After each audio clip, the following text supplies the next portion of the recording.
BJP আৰু অসম গণ পৰিষদৰ মিত্ৰতা জোঁটৰ চৰকাৰ গঠন হোৱাৰ পাছত অসমখনত বিভিন্ন পৰিস্থিতিৰ ভয়াৱহ পৰিস্থিতিৰ সৃষ্টি হৈছে।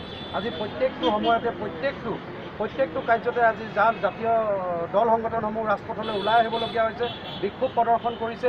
অসমৰ জাতীয় নায়ক সৰ্বানন্দ সোণোৱাল ডাঙৰীয়াই কৈছিলে, তেখেতলোকে কথা দিছিলে, কথা দিয়া মতে তেখেতলোকে একো কাম কৰা নাই। আজি ভাৰতত বিজেপি চৰকাৰ হোৱাৰ পাছত, অসমত বিজেপি চৰকাৰ গঠন হোৱাৰ পাছত অসমখনত নানা বিভিন্ন মানে আপোনাৰ সমস্যাই জৰ্জৰিত হৈ পৰিছে। আজি ৰাজপথত সকলো ৰাইজ ওলাই আহিবলগীয়া হৈছে।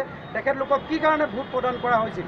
অসমীয়া ৰাইজে জাতি মাটি ভেটিৰ স্বাৰ্থত তেখেতলোকক ভোট দিছিল, কিন্তু তেখেতলোকে বিদেশী 16 মে'ৰ পিছত বিদেশী খেদিম বুলি কোৱাৰ পাছত আজি এতিয়া 2 বছৰ নহওঁতে এনেকুৱা এখন বিধেয়ক তেখেতলোকে পাছ কৰিবলৈ, তেখেতলোকে গৃহীত কৰিবলৈ ওলাইছে। অসমৰ জাতি ধ্বংস কাৰ্যসূচী তেখেতলোকে হাতত লৈছে। জাতীয় নায়কজন এতিয়া আজি ক'ত? জাতীয় নায়কজনৰ নীৰৱ ভূমিকাত ৰাইজ আজি ওলাই আহিছে, ৰাজপথলৈ ওলাই আহিছে। প্ৰত্যেকে গণস্বাক্ষৰ অভিযানত নামি পৰিছে, প্ৰত্যেকে এই কামটোৰ বিৰোধিতা কৰিছে আৰু আমি ভাৰতীয় জাতীয় কংগ্ৰেছ দলৰ বিৰোধিতা কৰিছোঁ। সমগ্ৰ অসমতে এই প্ৰতিবাদী কাৰ্যসূচী লৈছে। তাৰ কাৰণে আমি দুলীয়াজানতো এই প্ৰতিবাদী কাৰ্যসূচী লৈছোঁ। তেনেকুৱা যদি ৰাইজক যদি বিভ্ৰান্তি কৰে, তেনেকুৱা যদি হঠকাৰী সিদ্ধান্ত লয় ৰাইজে, তেতিয়াহ'লে বিজেপি চৰকাৰক অনাগত দিনত উচিত প্ৰত্যুত্তৰ দিব। পৰৱৰ্তী সময়ত কংগ্ৰেছৰ ভূমিকা কি হ'ব?